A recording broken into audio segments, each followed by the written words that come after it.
Hello, Jonathan. Cool.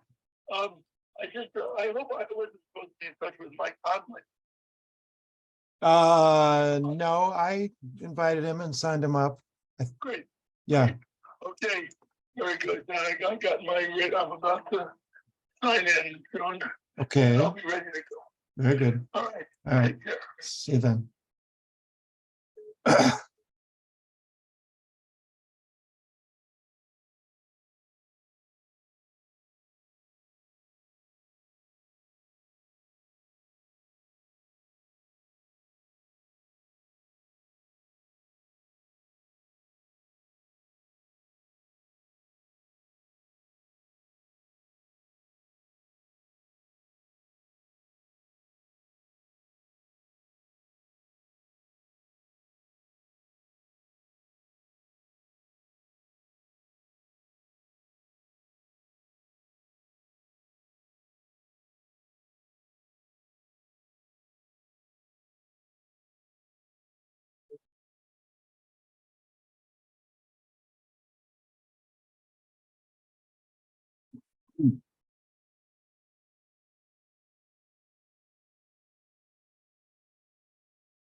Hi, Arline. How you doing? Cole, how are you? Good. Thanks for doing it tonight. Appreciate it. Happy to. Gave me an excuse to get out of an event I was attending. Oh, Get out. okay. Well, I'm not sure if that's good or bad, but actually, Jonathan's going to moderate and he will introduce you. He should be on in a minute. Oh, okay, cool. So then you got the email already. Good for you. I wasn't sure it was too late to send it. Yeah, that's fine, but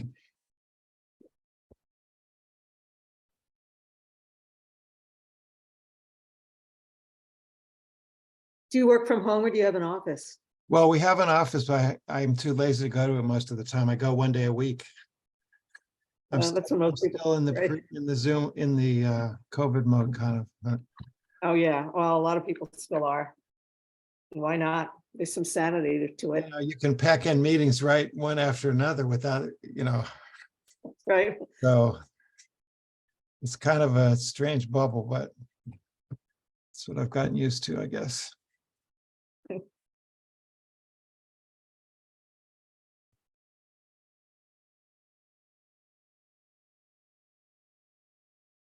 Yeah, we got an office in a church basement in Cambridge. Yeah, which church are you? It's the first church in Cambridge. It's the Is that the used- one on Mass Ave? And No, it's on Garden Street. It's right next to the Sheraton Commander. oh, right. It's got a big rooster on the top, rooster weather vane.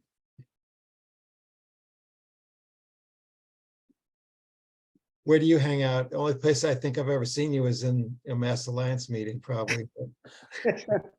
I used to hang out all the time in the legislature, but there's not that much point in doing it right now because for the most part, they really aren't there still. Now that the Well, hearings have started, it's I've been gotten a looking for some scuttlebutt because they claim they're back this year, right? But they haven't, honestly, They- haven't been down to the building this whole year. So, but I'm planning to get there soon.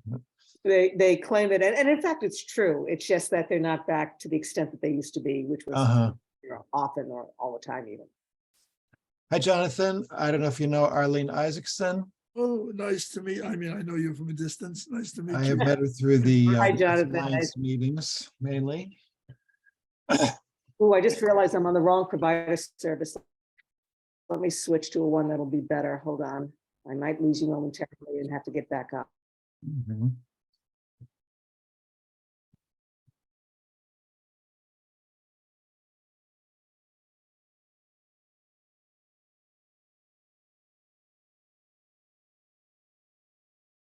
Ah, now can you hear me now?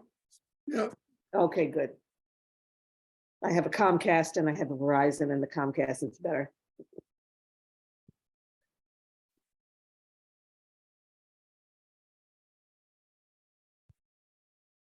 But sometimes, I thought we were gonna have a waiting room on this, and I may have neglected to configure that correctly. Hello, Jana. We don't know each other, but welcome.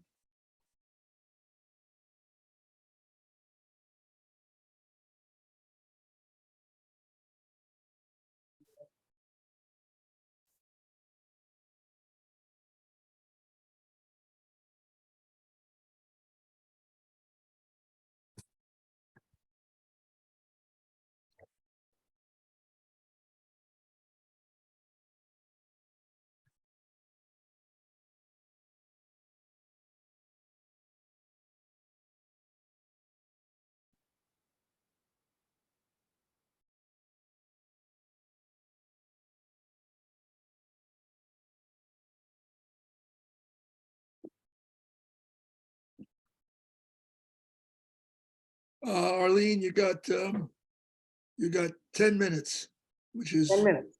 more than we usually give people. Oh, really? We Well, give 6 to 8. you're tough. Well, then I'll have to do an Evelyn Gee, yeah, Woodburn. right. 10 minutes, I 5 think- minutes discussion. then I the think other speakers- Cole said 10 to 12, so I timed it down to 12, but I'll try and Oh. cut it out. All right. You should give her 12, Jonathan. I She said, already- you went to the she already trouble of signing it. rehearsed it. I agree. You deserve 12. People who prepare get extra. Right. Anyway, then we'll take some questions afterwards, then go to the other speakers, and then at the end, we'll go back to general discussion. Yeah, Well, sorry, you do have to keep things short for folks. I realize that. it's a weeknight. Yeah. So Jonathan, Arlene is asking that we introduce her as the volunteer co-chair of the Massachusetts GLBTQ Political Caucus. Emphasis on volunteer. That's because so many people think that that's what I do for a living, and it sort of. You know, I was doing the past. I didn't even get that far. I wasn't, my introduction stopped earlier, but I can add that. Thank you. Say that again, the volunteer. Volunteer co-chair of the Massachusetts GLBTQ. The very hard to pronounce GLBTQ Political Caucus. Political Caucus. That's your current gig or a current gig. That's what I do to make sure to reach my masochism Say quotient. again, volunteer,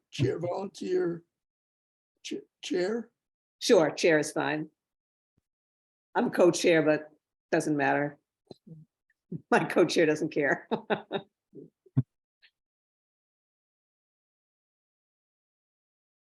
All right. Very good.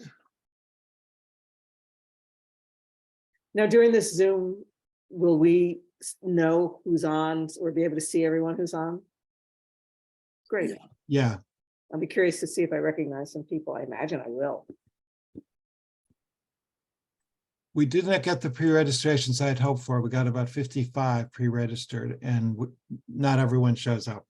So Sure. it may be a comparatively cozy group, but that the positive side of that is it's better for discussion. So once we get through the presentations, we can kind of encourage people to speak up, I think. Oh, So yeah. the announcements go out to thousands. So Wow. you get, you get value from participating and some free publicity. You get fame is what you get, yeah. Now, is Jordan still joining us? Yes, he registered. I better chase him. For years, I run these conferences at MIT, reducing the threat of nuclear war. Oh, And no MIT students come, no faculty come, no matter how famous the speakers are, Ernie Moniz, Barbara Lee, but we get to plaster the campus with signs that say, that's reducing the great. threat of nuclear war. And some number of people walking by stop and think, oh, there's a danger of nuclear war? Oh.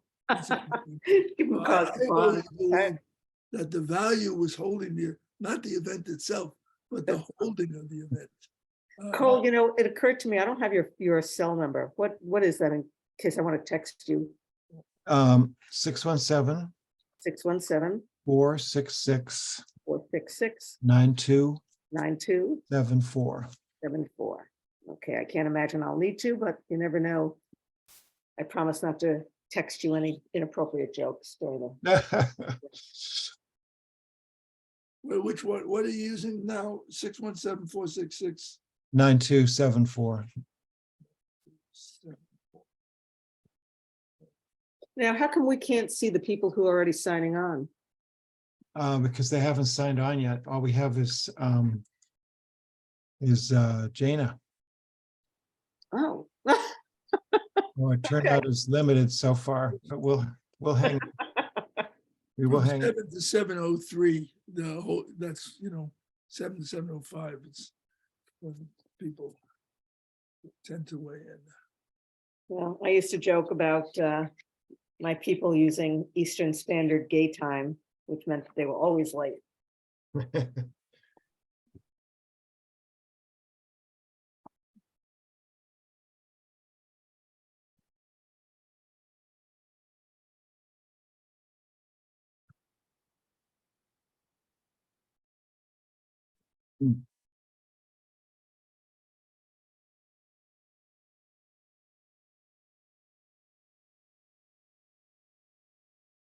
Alina, I'm going to make you co-host just so I have a backup in case needed.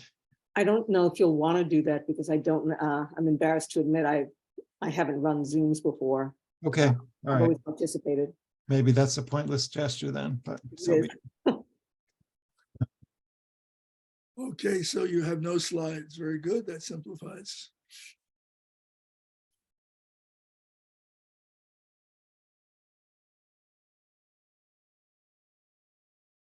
Every once in a while, we have a webinar speaker. We tell them 6 minutes, and then they show up with 30 slides. Oh, I say that'd be cool. Right.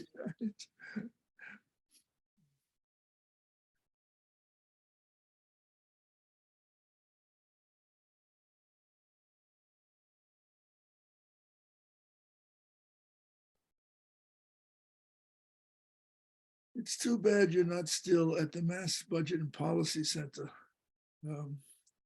since they are a real resource for data, but very hard to work with if you're not in the state. They're great. You know, I actually, I worked to set up their predecessor when it was called TEAM, the Tax Equity Alliance for Massachusetts. I was the president and vice president of it for a while because we desperately needed an organization to unify all the progressive organizations about tax policy. We brought together labor unions and civic groups and human service advocates. And it was a terrific coalition. But then over the years, they morphed into the Mass Budget and Policy Center. They became more of a think tank, which was great. We still need that. Yeah, It was- no. Hi, Mike, how you doing? Thanks for joining. Yeah. Mike's putting his ears in, I think.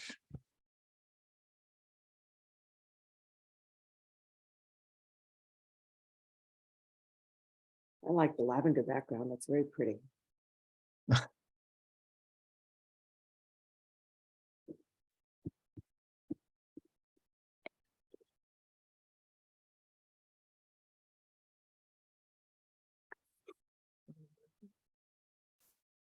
All right.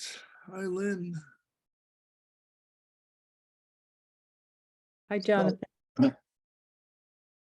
So there's a chance Jordan will be delayed. He confirmed, but he has not responded yet tonight. So there's a chance he's multitasking or something. But Do you need his cell if you want to text him? Or do you have that? I did text him. Maybe I should see if I have We'll a just, good number for him. we'll put Mike in number 2. Mike, you were going to be the cleanup hitter, but if Jordan is late, we'll have you follow Arlene.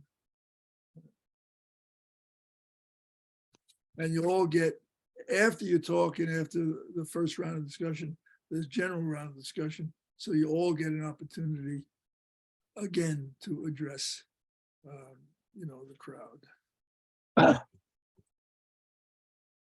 Hi, Mike. Nice to see you. Hey, nice to see you, Arlene. Great to see everyone. It's been quite a day. I was at Mel King's funeral, Oh, yeah. and during his funeral was the window that we could consider the tax cut bill. Well, So I managed to file 7 amendments during the funeral. Maura Healy said, "What would Mel King do?" And I think he would fight for tax equity. So I that's think what you I did. would. Absolutely, you would. But all right. what an incredibly powerful day. Oh, sorry to interrupt you, No, John. go ahead, Mike, because you were there, we weren't. Yeah, just gonna say I was at the wake and I was at the funeral, and the testimonies of his life were so varied, so diverse, and so powerful across ages, across all people. It was I'm blown away. I'm filled to the brim with inspiration tonight. No. It's been a big week between the taxes, between Mel King, between the abortion rulings. One of my clients is the ACLU, and it's just been wild because the ACLU spent so much time and energy working on the reproductive rights bill the last few sessions. It's been to see this Texas judge try and pull off what he's doing is Right. hard to watch. Hey, All Jordan. right. Well, all our speakers are here, so I'm going to get started. I'm Jonathan King. I'm the co-chair of Mass Peace Action Board. And, historically, of course, Peace Action focused on the US Congress because we're talking about war and peace, the Pentagon budget. But, given the splits in the US Congress at present, it's very unlikely this year that we'll get relief from militarism or the war economy or extraction from these endless foreign wars or nuclear disarmament. Rather, what we're seeing is a return to Cold War propaganda and policies. It's very sad, very distressing. Well, in this environment, the state legislature becomes an increasingly important venue. Peace Action has some years of experience trying to bring forward national issues to the state legislature. It's a little tricky, but it's possible. This year, we plan to ramp up this effort with the view that, as on occasions in the past, the Massachusetts State Legislature can set a standard for other states in the nation. Now, I know many of you and many of us recognize the kind of backward character of the operation of the state legislature, feudal, F-E-U-D-A-L, and may find this unrealistic or surprisingly. But historically, there were periods in the past when Massachusetts led the way. Tobacco divestment, gay marriage, etc. So Massachusetts legislature catalyzed the passage of such laws in other states and eventually in the US Congress. So we want to get a feeling of the fact that there is also that history. And we have three valuable speakers tonight. We're going to start off with Arline Isaacson, who played a key role in the gay marriage bill. She was in the Department of Government Affairs for the city of Boston. She was president of the Tax Equity League, which was the precursor of the Mass Budget and Policy Center. And she worked with the Mass Teachers Association. And she's, among other things, currently chair of the GLBTQ Political Caucus. She'll speak for about 10 minutes, then we'll have some questions. Then she'll be followed by Jordan Berg-Powers. Jordan Berg-Powers has really, at the Mass Alliance, led the way in both recruiting progressive candidates to run for office, trained hundreds of grassroots or organizers, and been a kind of ray of light to those of us who have hoped that the legislature would play this role. And then our closing speaker is somebody who represents the kind of influence we're talking about, Mike Connolly from my own district, Cambridge East and East Somerville, and who is leading the way on housing legislation, which is rippling kind of across the country. So let's open it up with Arline. You have the floor. Okay, well, thank you, Jonathan. I'm happy to join you. When Cole asked me to be part of this, he said that part of the reason was that he wanted to make sure that progressives didn't feel too discouraged, and apparently are feeling so. And in part, he said, well, the message, can you communicate the message that it hasn't always been the way it is right now? And I half agree with Cole. I agree that it hasn't always been this way. But the truth of the matter is, it hasn't always been this way because it used to be much worse, much, much, much worse. And so that's meant as an encouragement, not a discouragement, because the fact of the matter is that the fact that it's gotten better, to me, is part and parcel of the fact that it is going to continue to get better for reasons that I can talk about. But I'll start with just a quick overview of what is it that drives the legislature. The frustrations that I understand you all may have, and certainly all the progressives that I work with have, are the things that don't get done. And so the overriding question to start with is, what determines what things they take up? And it boils down to like about 10 different things. Number one, constituent contact, both quantity and quality. Number two, what organizations those legislators care about. So for example, Baker, even though he was very popular, the truth of the matter is he never met with people who disagreed with him. He would not meet with organizations who had an opposing view. So that sort of tells you something about what his political agenda would be. Number three, what are the interests of the leadership? Karen Spilka, the Senate president, cares about mental health or abortion rights. Ron Mariano has a list of things he cares about. Bob DeLeo ditto. And that will drive where legislation goes. Number four is rank and file legislators, what they care about, and are they willing to go to leadership and say, please do X, Y, and Z. When I worked on climate change and energy bills, that's the reason we got some of the provisions that I was working on included, because legislators were willing to go and advocate to leadership to include and some of these issues. Some of it is number five, political hegemony. Sort of, are things popular? And like abortion is pretty popular in Massachusetts. So we've been able to get a lot of good bills through the legislature. Gun control, popular in Massachusetts. So the legislative leadership is willing to take it on.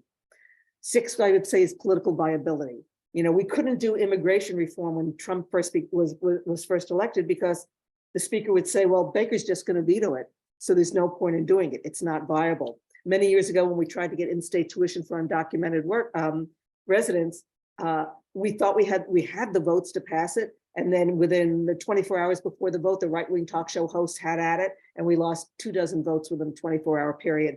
And so they wouldn't bring it up. Number 7 would be the governor. Who is the governor? Are they a D or an R? And if they are a D, are they progressive or moderate? Makes a huge difference because, again, the Speaker of the House would often say, if you want to pass an abortion rights bill, if you want to pass an LGBTQ bill, you have to get enough votes to deal with a veto from Baker and be able to override it. And that's slowed down significantly the kind of bills that we could get passed. Number 8, the media, what they cover, what they care about, what they hark on, what they talk about. And number 9 is the issue right, which is a kind of vague term that John Silver made famous, but the fact of the matter is, I've had legislators say to me, I'm with you, Arline, I get it, but the issue isn't right just yet. And they're referring vaguely to all the things that I just described. So that's sort of a backdrop. And I'll give you real quickly sort of an overview of the marriage battle, the marriage equality battle, which parenthetically took 10 years. People think it happened in a couple of years, but it was 10 years between 1998 and 2007 in order to finally defeat the anti-marriage equality bans. And in the early years of those votes took place in the unusual, in what was called the Constitutional Convention, where the House and the Senate meet together in the chamber at the same time, which is otherwise never done. And in these constitutional conventions, which we called CONCONs for shorthand, at the very beginning, we had only 1/3 of the legislature with us, only 50 votes out of 200, nowhere near enough to win. And some of them were squishy votes to begin with. So we knew we were going to lose in those early years. And we knew, however, that time was our friend and that with the passage of time, we were going to get more and more support from legislators. So our goal in the early years wasn't to win simply or only, it was to avoid a vote. It was to delay having a vote. And how did we do that? We did it by using parliamentary procedures and parliamentary maneuvers. So parliamentary procedures and maneuvers had been used against the LGBT community for years when there was a conservative leadership under Bill Bulger in the Senate, for example. So we hoisted them on their own petard and used against them the very weapons they had used against us. So I always caution progressives to not be too down on parliamentary procedural battles because sometimes they've been our friend to use and a weapon for our side. In the marriage fight, we used the same techniques we had used 15 years earlier when we were working on what was then called archaically the gay rights bill, which was an anti-discrimination measure, said you couldn't fire us or evict us or deny us public accommodations because of sexual orientation. What did we use in both battles? We used constituent contact. We developed allies and engaged them in the fight. Very importantly, we worked on elections, which I know Jordan will talk about, because we needed to elect more pro-LGBTQ legislators, and we needed to defeat some of them, very famously, Vinnie Ciampa from Somerville, who was a state rep voting against our right to marry. We brought in family and parents because legislators assumed that our parents were against us and were freaked out that they had gay kids. So when a parent, an LGBTQ would come in and say, yeah, I mean, I wasn't thrilled about it, Senator Smith, but I've now come to the point where I want my son to be able to get married. It made a difference to legislators. Next, we used surgical precision in how we lobbied legislators. We didn't take a one-size-fits-all. We didn't assume everybody needed to hear the same talking points. It depended on, we had talking points for union-oriented legislators and talking points for conservative business-oriented legislators. We had talking points for legislators who said, well, you know, you gay people, you're okay, but I don't want my church being forced to marry you. And we had to explain to them, even though it seems self-evident that separation of church and state, that would never be forced to marry us. Nonetheless, that illogical concern was raised time and time again. And we even provided air cover, if you will, for legislators by telling them, you could be against same-sex marriage, you can be against our right to marry and still vote with us, and we would explain why. Now, there's a bunch of other stories I'll tell if time allows at the end, but I'll share also that we sometimes use theater. And what I mean by that is literally to win, but it's a tool you need to be very careful of and use judiciously. So for example, on the first day of the very first CON, there were thousands of people in the State House for and against us. And when I walked into the area outside the House chamber, our people, the people on our side, were singing, going to the chapel and going to the State House and we're gonna get married. And it was funny, and I laughed, but I did a beeline for them and begged them to stop singing. And of course, they're looking at me like I'm Debbie Downer, like, why am I telling them to stop singing? And I said, because if you sing that, legislators will believe that you're not taking the institution of marriage seriously. They'll think that you're making a mockery of it, and we can't afford to have that happen. I said, can't you instead sing patriotic songs, sing "This land is your land, this land is my land." Remind them that the votes they're about to take and the rights they're about to take away from us are the rights of their fellow Americans. It's a little guilt tripping, right? I didn't know if it would work, but we thought we'd give it a shot. And these wonderful volunteers did it. They started singing, and they sang not for 5 minutes or 15 or 50, they sang for hour after hour, and day after day. We were there until midnight, and they kept singing, and it ended up being sort of a psychological warfare, because a lot of the conservative legislators in the chamber felt very discombobulated by being reminded that they were voting to take away their fellow Americans' rights. The ones who were on our side felt really psyched, because it was like, hey, we're taking back the flag, we're not letting our opponents own it. Last, I'll mention that the messenger is the message, whatever issues you're working on. Having seniors lobby for us, having families with kids, having parents, having religious leaders, it all made a difference, because if legislators like you, if they think well of you, if they respect you, then they can hear you, and only then can they be moved by the things you have to say. So I'll close on this note, which is, don't be discouraged, dear progressive allies and friends. Advocacy work can be hard. Not everyone is as wonderful as Mike Connolly, the state rep who's on the screen with us. If the legislature was filled with him, we'd be golden. But unfortunately, it's not. He doesn't have enough people to back the important things that we all care about. So it can be hard, but progressives can win. We just need more Mike Connollys, more progressives elected to the legislature. We all know that adage about the arc of the moral universe is long, but it bends towards justice. I really believe that. I've seen it to be true. It's frustrating because it's going to take a long time. When I was working on the two trans rights bills, the one that passed in 2011, the then head of the Massachusetts Trans Political Caucus was a guy named Gunnar Scott. And one day Gunnar was complaining to me, "Oh, Arline, it's taking so long for this bill to pass." I said, "Gunnar, it took 17 years for the Gay and Lesbian Civil Rights Bill to pass. I promise you this will take a lot less time." And it did. It passed in 2011. And then we went after the Trans Public Accommodations Bill, and it took even less time to pass that. And then last year, the legislature passed provisions for gender affirming care, and it took just literally months to get that through. So the time frame shortens and shortens the more people work at it. Our opponents would love us to be discouraged, because if we're discouraged, we'll stop fighting. And if we stop fighting, then they win and we lose. So the only way for progressives to win is to keep trying. We have no other choice. We really don't. Elaine Noble was the first lesbian state legislator ever elected. And she had a wonderful phrase. She used to joke that the best revenge on your opponents is to outlive them. So take that to heart. Don't let the bastards get you down. And if we have to, we'll just outlive them. All right. Thank you so much. All right, well, so let's open the floor for a couple of initial questions to Arline. You can just if you raise your hand using the reactions button on the bottom of the screen. If you click on reactions, it says raise hand. And if you raise your hand, I'll see it and call on you.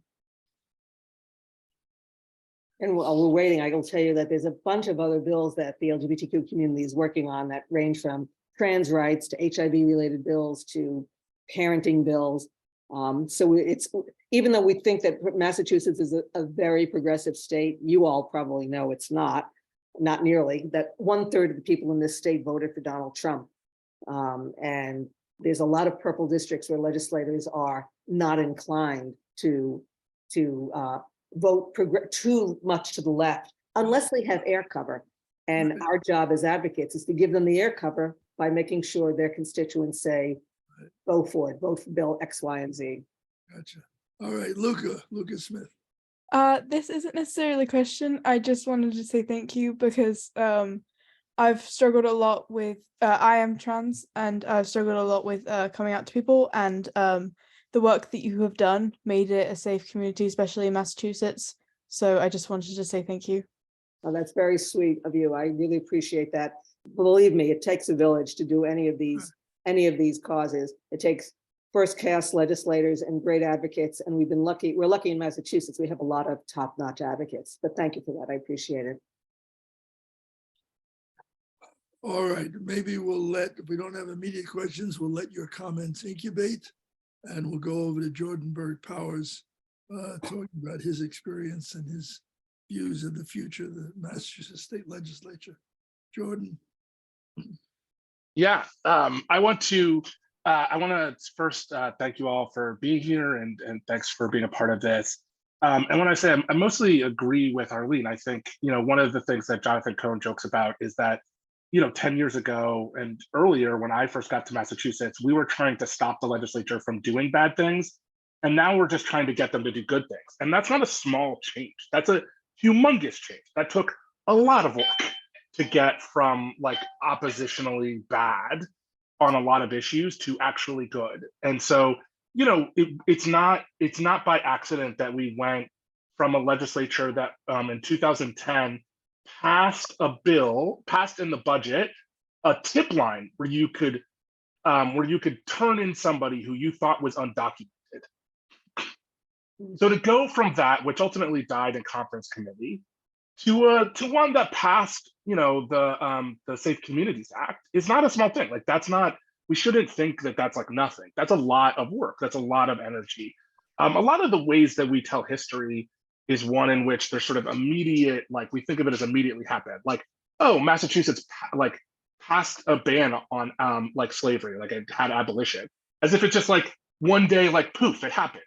And not that there were hundreds of people who advocated all the time about it and put a lot of work into it. And then it took years to happen. And so these things they don't just happen. They happen because of really hard, important work that Arline definitely, I think highlighted. And, it's not, gay marriage didn't happen by accident or just by the quality of our arguments. They happened because of the hard work, the really smart activists, the really good organizing, and the combined effort of both electioneering inside the work and in the work of people to communicate our values. All of them working together is the reason that they passed. So when you ask me, like, how do we get things in the legislature? First, I guess I should introduce myself a little more. So Jordan Berg-Powers, you see him. I'm now the former executive director of Mass Alliance. I'm no longer the executive director. And I was there for 13 years. And one of the things I learned in doing this work is, look, when I first came to Mass Alliance, our problem is that we didn't have enough progressives. And I would argue actually that we have plenty of progressives to pass things. The one part I disagree with, Arline, is I actually think we're a very progressive state. I guess it's all about perspective. The problem is that our legislature doesn't mirror our electorate. Like, yes, a third voted for Trump, but only a third voted for Trump. And the rest of the country, it's half the country. Is it a third more than I can fathom, considering he's a Nazi? Yes. But like, it's all relative, right? So I think it's like, it depends on how you look at it. So, I think the important thing to know about the work that the work that's before us is that there's been really good work happening, and there's really smart people doing it. And you should definitely not be discouraged. Like, you should be encouraged at how far we've come and all the good work that you get to build upon. And I think rather than being pessimistic, I believe we're on the precipice of progressive control and really changing the way the state legislature operates. Eve, the reason I believe that is because it feels so frustrating right now. It hasn't historically been that frustrating. It is currently that frustrating because of how close we are, and because of all the gains, and because of what we can see is possible in our legislature. And because the legislature is, as progressives have got more power, they've sort of tightened their noose. They've sort of wanted, the legislature sort of has more, it's more controlling than it's ever been. But that's more opportunity. Not me. No, sorry, somebody's knocking on my window. So I'd say, there's the work is before us. I'm really, I think that there's really good work happening. And the question is for the legislature, for me, is not just adding progressives, although there's always a need to add more voices. It's really about, like, can we get our legislature to act on the pressing matters before us? It's sort of like opposition is one thing, and that was important. And now we have to get to action, and that can be really difficult to get them to act. but that means we have to double down on the things that work. So what works? Arline said it. You got to bring regular people they don't, right? Like they hear from the same 100 people all the time. They got to hear from different people. They got to hear from people in their district. An organization did an action against a state rep, and I asked them, like, oh, did you contact anybody locally? They said no. I said, do you have a follow-up with any of their constituents? No. So like, you just showed up and annoyed the person and no plan to exert power with them? Like, that's not, of course that's not going to work. They're not going to care. You don't have anybody who they are accountable to advocating for them. And so some of the most successful groups that I see before the state legislature, the environmental community, right? I actually don't think being liked is that important. The legislature grouses about the environmental community constantly. But you know, the only meetings I get invited to where I don't know everybody in the room is the environmental groups. I get invited to in-district meetings with them, and there are loads of people in my city of Worcester who I've never met before who are passionate about climate. And that signals to those state reps who they almost never hear from people that this is an issue that actually they need to care about, even as some of the like activists, the young people, they like get annoyed, they're like, they grouch about it, they still do it because they realize that there's a lot of people who care about it in their districts. Similarly, with the fight on education, we were able to bring in a lot of voices, teachers who don't normally, they aren't normally that loud about these issues, bringing them into the fold, getting their voices heard. It became inevitable that they were going to pass something to help our education. They did it while wearing pearls, which was a sign of their discomfort for how people went about advocating. I can't think of a better example of how power is exerted to have the legislators protest a bill that they end up voting for while they're doing it, right? Like they were mad at people about how they went about getting it passed, but they felt like they still had to do it because of the smart campaign, the exertion that was put on it. So it takes all those things. It takes people to talk to them, to have sensible conversations with the legislators, knowing their districts, knowing who they are individually, to have those conversations in the building. It takes a lot of people outside of the building, outside of the legislature, advocating on your issue to make sure that people understand that the issue is important. And that's the piece I most see missing across Massachusetts. A lot of people do a good job of going to the state house. They do a poor job of bringing people legislators don't know into the system. And that's really the difference between a winning campaign and a campaign that wouldn't. So additionally, we have to add more progressives. There are places where we are being, as a legislature, our state legislature is to the right of the populace, right? We're sending people, like even people who aren't maybe the most progressive I would like Seth Moulton is still to the left of our legislature, right? Like he's still to the left. Lori Trahan is to the left of the state reps in her district. That makes no sense. Don't make any sense, right? So there's still places that we can be doing better in terms of representation locally, and they know the right thing to do. We need to push them to do the right things, and so that takes concerted effort, but it's easier. It's not like it used to be, where we were like trying to get them to stop doing really, really harmful things, and that's not a small thing. That's a humongous victory, and that's why you should be frustrated, because we're on the precipice. We're closer than we've ever been, right? So be hopeful about that, be excited about that, and know that there's work to come. Right. All right, thank you. Questions or comments to Jordan? I'll answer Barbara's question first, which is the interesting thing about Massachusetts is that our rural folks are more likely to be progressive than just about anywhere else in the country that I've studied. There is a large, the most rural parts of our state, Western Mass, are some of the hotbeds of progressive values. That's changing dramatically as some of the younger folks sort of align themselves with some of the explicit whiteness of that's being pushed out by conservatives and republicanism. This idea that like a grievance that's sort of put upon, that's being pushed around the country. And so, even though per capita, Massachusetts bled for this union more than any other state. More per capita, more Massachusetts people died to keep this union whole than any other state. And yet we see Confederate flags in some parts of Western Mass and Central Mass. It's like mind-blowing to me if you think about the cost that the state put into keeping this union together. But it's still happening. Like we're seeing it more and more. And so there are shoots of worry. But by and large, our rural communities are still hotbeds of really progressive and frankly socialist thinking. And so it's a weird place. You know, we're just not like most states. You know, Western Pennsylvania, where I grew up, is not where you send people like Hallmark or or like, you know, like you don't send your lefties from rural West from Western Mass. I mean Western Pennsylvania, but you do Western Mass, and we shouldn't take that for granted, for sure. So it's a mixed bag. I think also, you know, explicitly, if I had like advice for the legislature, the two places I think that, you know, I think lefties don't do well on economic issues that we could is one, we should be supporting small businesses. They should be aligned with us more than we are. We should have policies that explicitly advocate for them and against big business, who they have literally nothing in common with and who crush them. And also small farmers, right? Like we should be thinking about, especially some of the organic farms that are really family owned and not agro business. Like those are places we should think about bifurcating and could be making inroads if we were smart.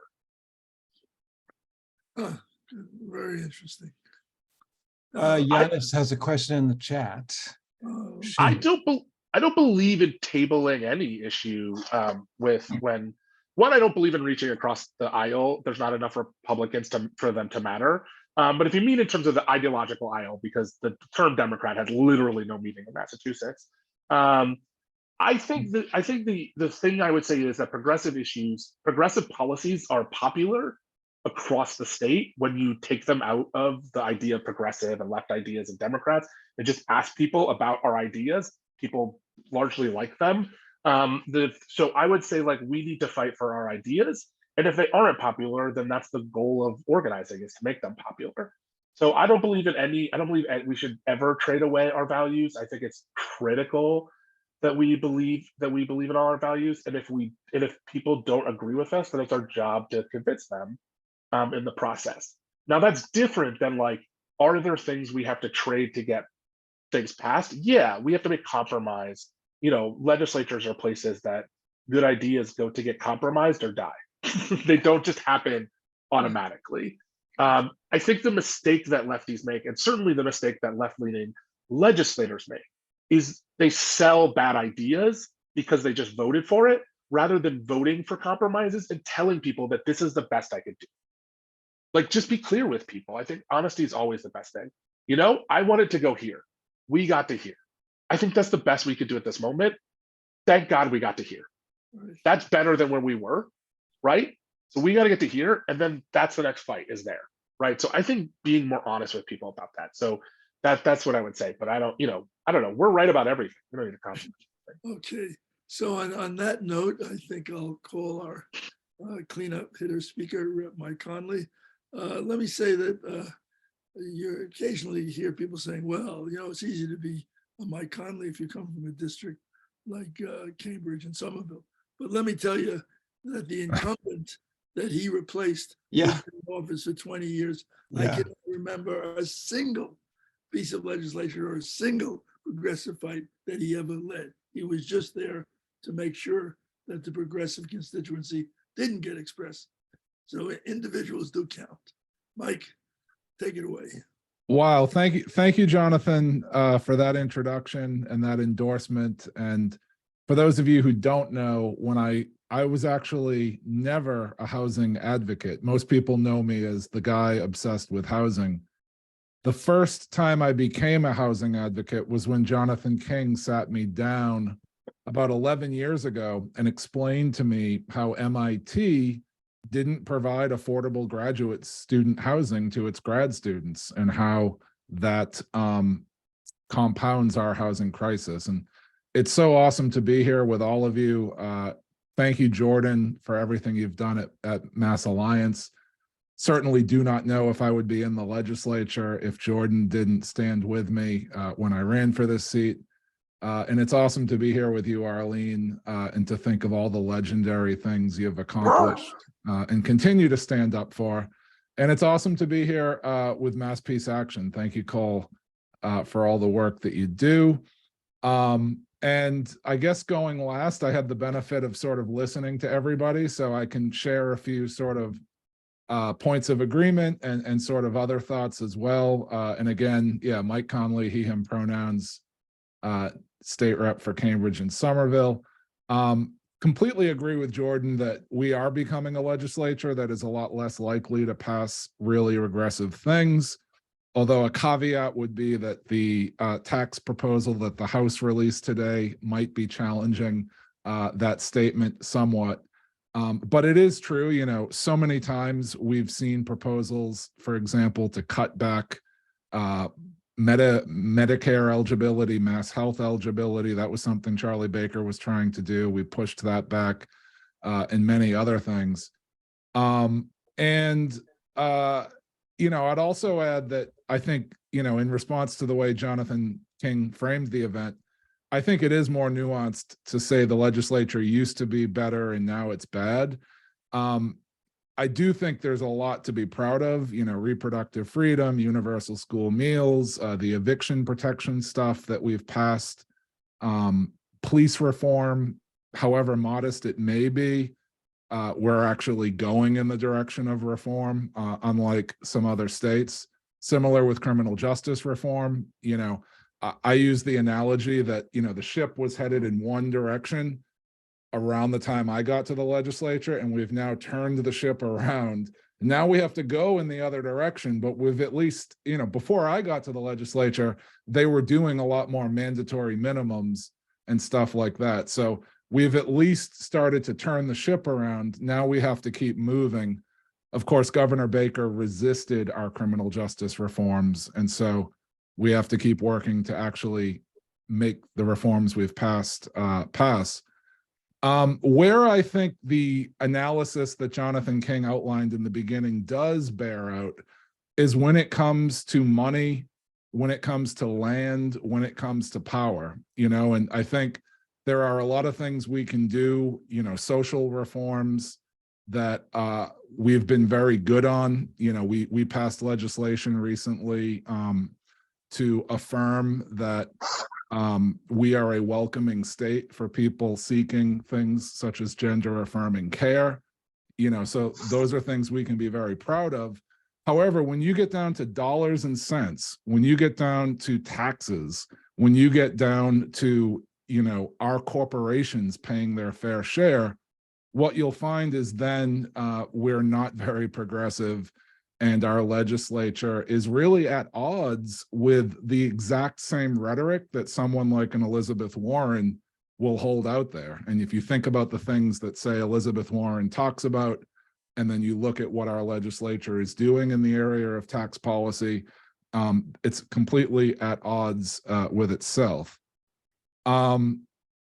To Jordan's point that we're a progressive state, you know, the other thing I'd point out is it cuts different ways, and a lot comes down to the strategy. A lot comes down to your coalition building.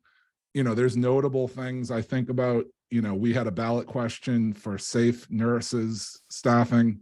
That did not pass at the ballot box. The voters rejected ranked choice voting. That would have done a lot, I think, to bring more vibrancy to our political process. And probably the greatest example of all is the fact that Charlie Baker maintained his status as the most popular governor in the United States, despite the fact that it was on his watch that we understaffed the Department of Public Utilities and didn't have the inspectors out there to catch the Merrimack Valley gas explosions before they happened. Not to mention the fact that Charlie Baker presided over, frankly, the destruction of the MBTA. And, you know, let's be clear, the MBTA is not in crisis. The MBTA is in a disaster mode, and there is no path in sight for how we get out of disaster mode. And it's against that backdrop that the House is now proposing to essentially zero out and reduce and eliminate all of the gains from the Fair Share Amendment. You know, think about that for a second. For almost a decade as progressives, we fought to finally turn the corner on revenue and to finally do something progressive. And at present, there's a proposal on the table to nearly wipe out those gains. Obviously, I'm going to be fighting that, so don't get too discouraged. And I do agree with Arline, we can't get too discouraged. I definitely agree with Jordan that the environmental community has been doing a great job. I've heard talking points on the left on different occasions, questioning, have we passed a climate bill or not? The fact is, there's been a major climate bill every session that I've been in the legislature, even going back to the session before I joined the legislature. So we're on a streak, and I would certainly believe we have to continue that streak. And it's wonderful that every session now we're taking substantial chunks of climate policy. That stands in stark contrast to what we're doing on housing, where we have managed to do some significant zoning reforms. We've managed to do some temporary eviction protections, but there's many areas of the housing issue that we haven't touched. And again, it's when you really bump up against money and power and property rights that the legislature goes from being a friendly, progressive place to a conservative, mean place pretty fast. Let's see what I got on my notes here. I've got about 2 minutes or so to go. Certainly, I don't think we should underestimate the role of strategy. I think if you hear the different things I'm sharing with you here, I'm talking about a lot of victories. I'm talking about a lot of defeats. I think a lot of times it is, as both Arline and Jordan have said, it really does come down to, forming that strategy, doing that grassroots outreach, really making sure you're, presenting people with concepts that can win. I've heard it said inside the building that, there's a formula to getting something done, and it involves 3 steps. 1, convince legislators that there is a problem. Number 2, convince legislators that you have a solution to the problem, and then show legislators that you can get the votes to actually pass that solution. And a lot of times, take an issue like rent stabilization, rent control, there's no indication that legislative leaders are convinced that there's any problem, regarding that. That's not something that they recognize as something you can do. And that's really discouraging. We have to work to overcome that. Let's see, anything else? Final thing I'll say, and then I'll take questions if there are any. We do got to understand, I think, what winning looks like. What I often say, and I think this harks to some of what Jordan said, winning looks like the person who you were trying to convince to do something yesterday, waking up tomorrow and saying, I got this great idea. And it's the thing that you've been telling them. And so, a lot of times, that's where it comes. And I also would say it's important to recognize the victories. I don't think of any of these figures as good or bad. Speaker Mariano, Governor Healy, I have a sort of modus operandi, which is that I will work with anyone to make progress for our community, and I'll stand up to anyone whenever our values are at stake. And that can be sort of, shocking to people on both sides. People might see me being friendly with the governor, and my friends on the left will be like, why are you doing that? And then, my colleagues might see me calling out some bogus tax proposal, and they'll be like, why are you doing that? And to me, it's consistent. We hold out the hand of partnership to everyone in office, and we invite them to work with us to address our concerns. And we have to be willing to stand up to, anyone in office when they are standing, against our priorities. So that is 10 minutes and 8 seconds. So I'll stop there. Thank you, Rep. Mike. All right, the floor is comments to Mike on his comments or questions.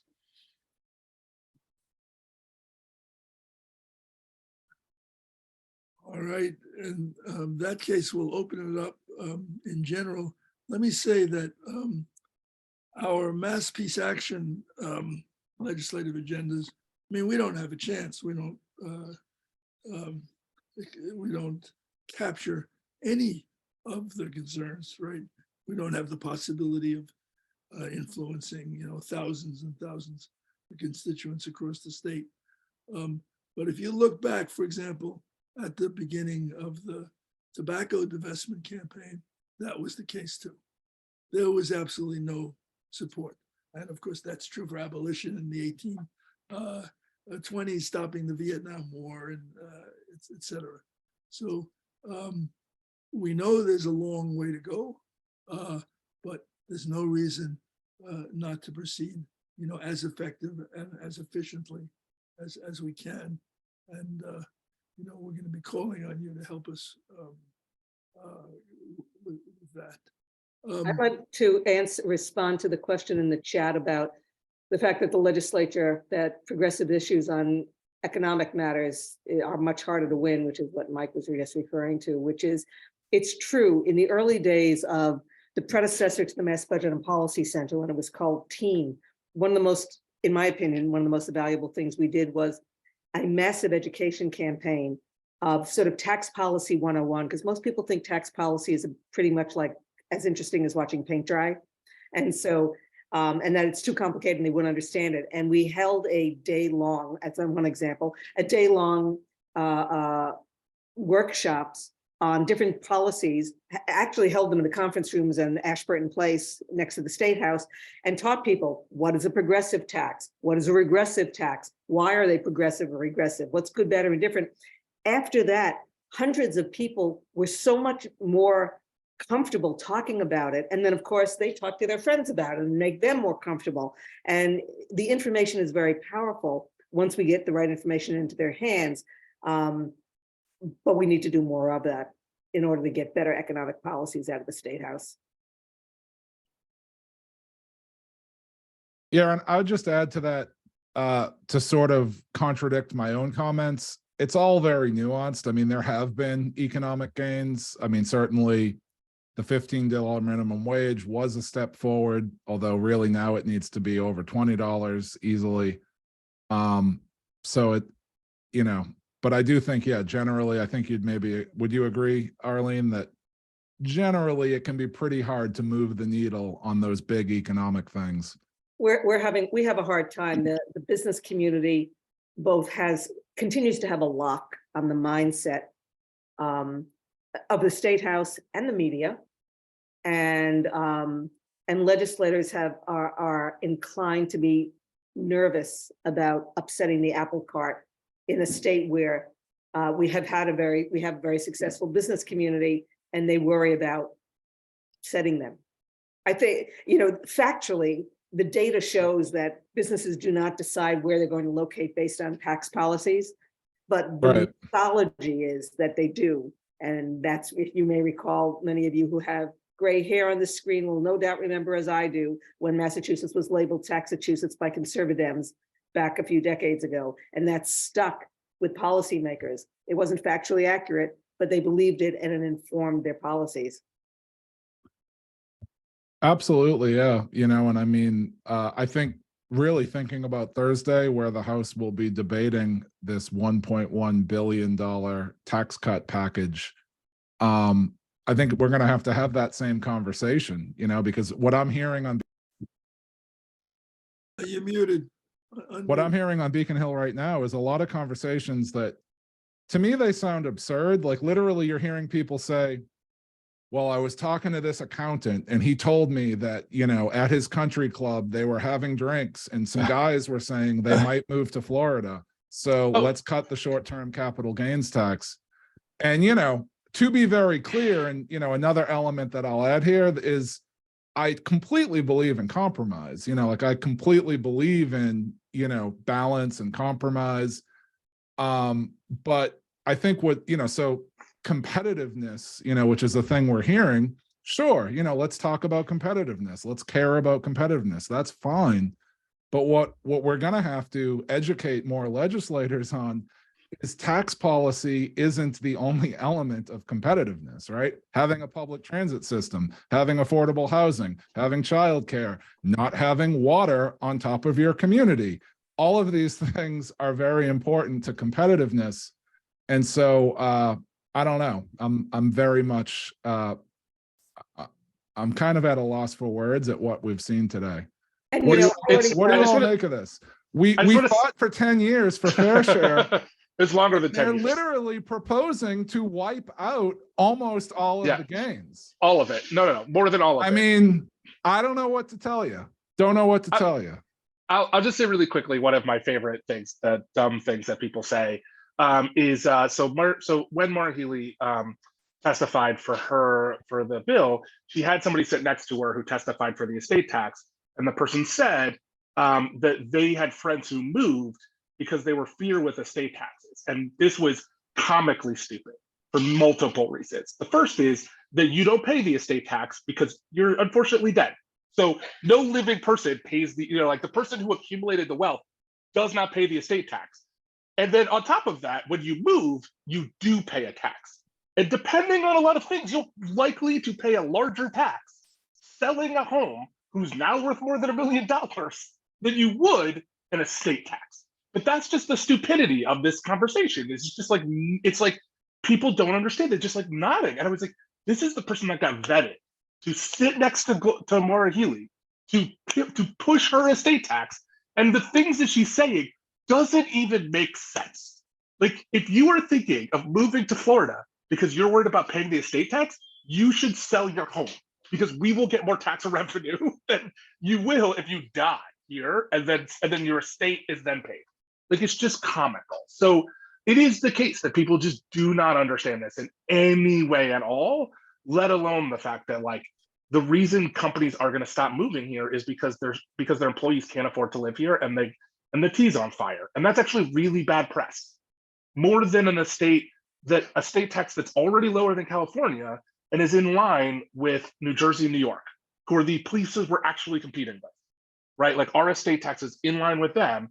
No one knows that because that's not how people make decisions, but they will make a decision about whether or not to move here if their employees can't afford to live here and can't afford to get around.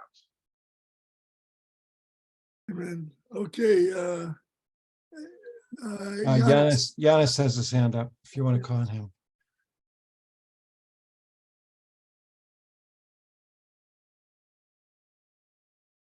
Yes.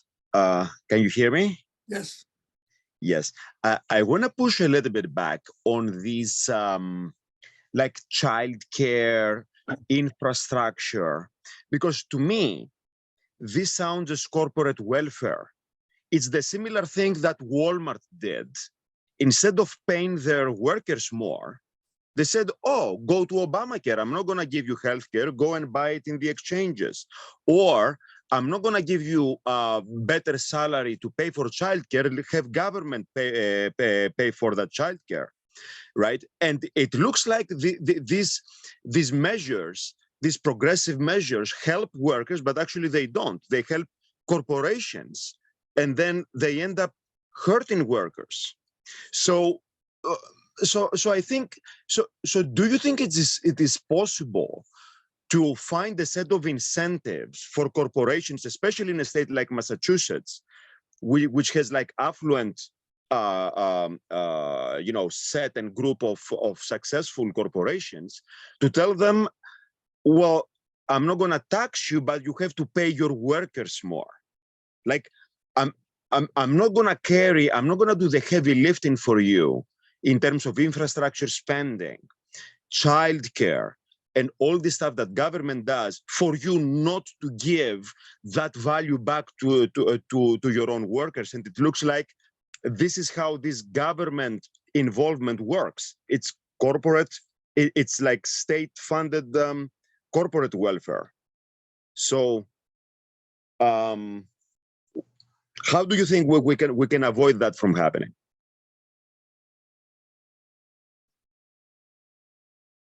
I mean, I'll take a stab if you'd like. I don't know if anyone else wants to jump in. I mean, certainly I think, yeah, your point sort of gets to just your economic theory and philosophy. Although, as I think about it, I think the state can do things in the public interest at scale. I mean, I'm a democratic socialist. So, you think about it, if we were to offer someone a tax credit to go out and get childcare on the free market, now everybody is sort of out fending for themselves. Whereas if we were to say we're going to have a universal childcare program and the state is going to backstop the existing market for childcare to ensure that there's a place for everyone to have their child adequately cared for, the state could probably more efficiently accomplish that goal at scale then it could, by just sort of, handing everybody a tax credit and then saying, go fend for yourself. But I guess that's my theory of economics. So I don't know if others want to add, but figured I'd take a stab. Yes. Speak.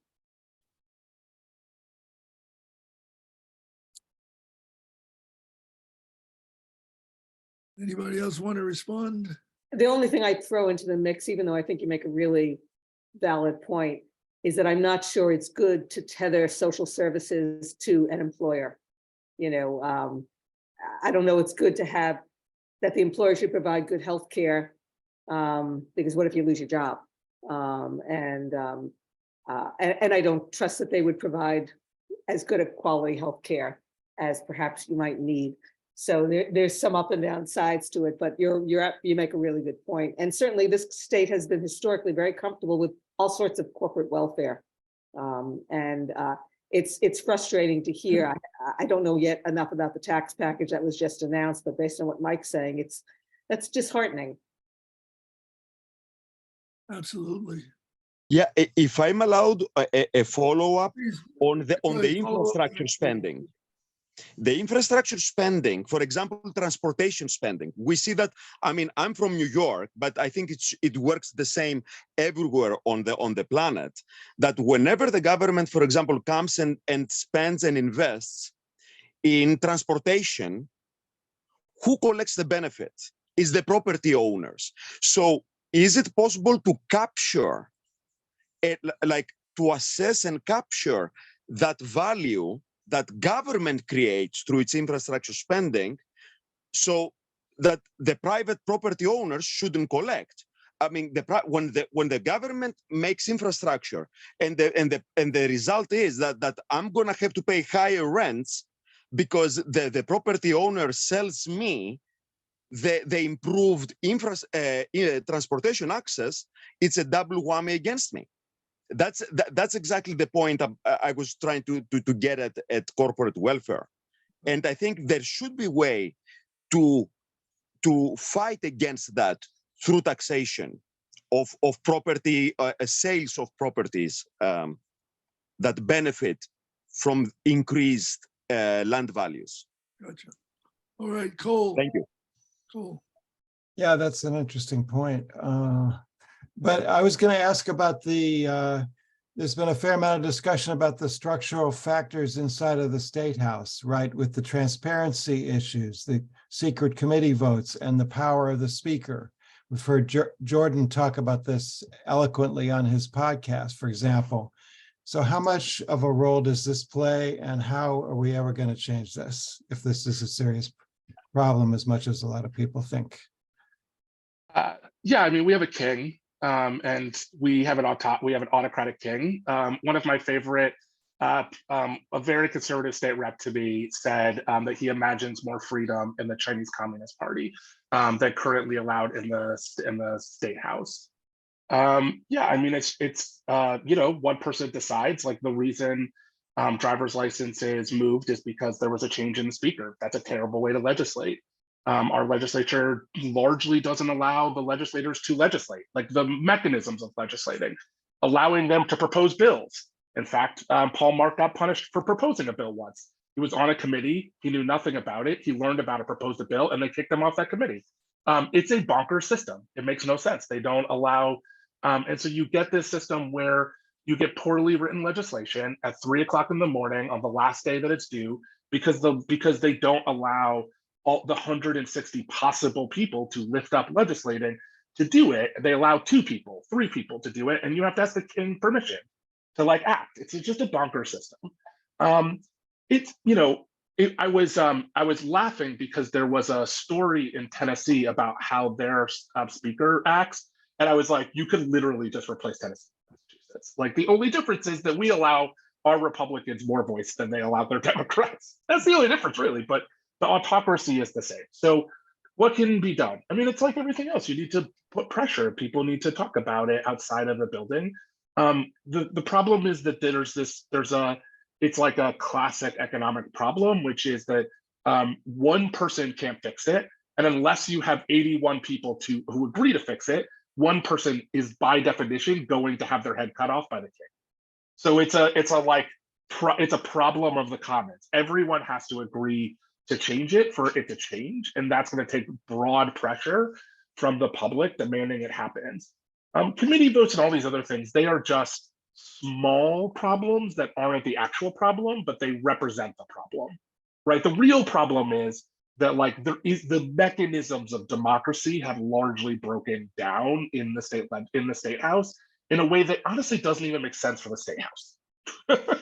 like allowing other legislators to move things in their committees, to listen to legislation and propose things, that wouldn't stop their autocratic rule. In fact, it might help it because more people would be doing more. It's just, so it doesn't even make logical sense. I think it's just a reaction. From my perspective, it's a reaction to the growing power of progressives and the desire of people who aren't progressive to hold on to power as tightly as possible for fear of what might happen if they allow people to legislate. When I have talked to them, I've said, like, this doesn't make sense. You don't need to, you can hold power and allow the mechanisms of legislating. So I think it'll take a mass pressure, I think that's what it'll take to push it, but I don't, I think it's illogical, it makes no sense. It should definitely change, and it just it shouldn't be this way that it's haphazard what passes and what doesn't. Okay. Well, we're at time. This is the first of 2 webinars.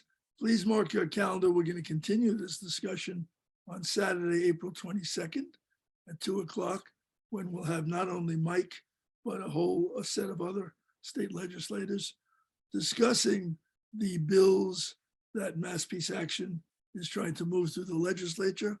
A number of them are first in the nation. This would be, for example, that the state pension fund should divest its shares in companies that manufacture nuclear weapons, right? For crying out loud, if we can divest from companies that sell tobacco, we can divest from companies that build nuclear weapons. Similarly, a series of other bills like that. They probably won't get out of committee, but we're going to try hard and start building a struggle to make clear that what happens in the US Congress, for example, the Pentagon budget, does affect what happens in Massachusetts. People talk about the MBTA. Those red line cars were all bought with federal funds, right? Over the years, that federal support has gone down until the MBTA depends on fares and property taxes.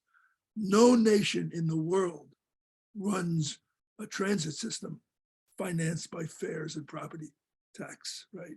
So that's federal policy. It's invisible in the debate, undermining state policy. It's not that there aren't bad things happening locally, but you can't really uncouple them.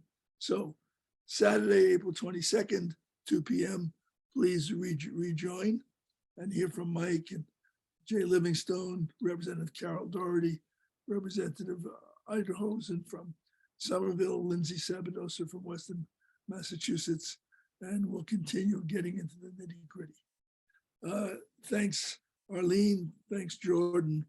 Thanks, Rep. Mike, and all of those who've joined in, Cole for running things, and hope to see you on the 22nd. Thank you all. Thank you, everyone. Thanks, everyone.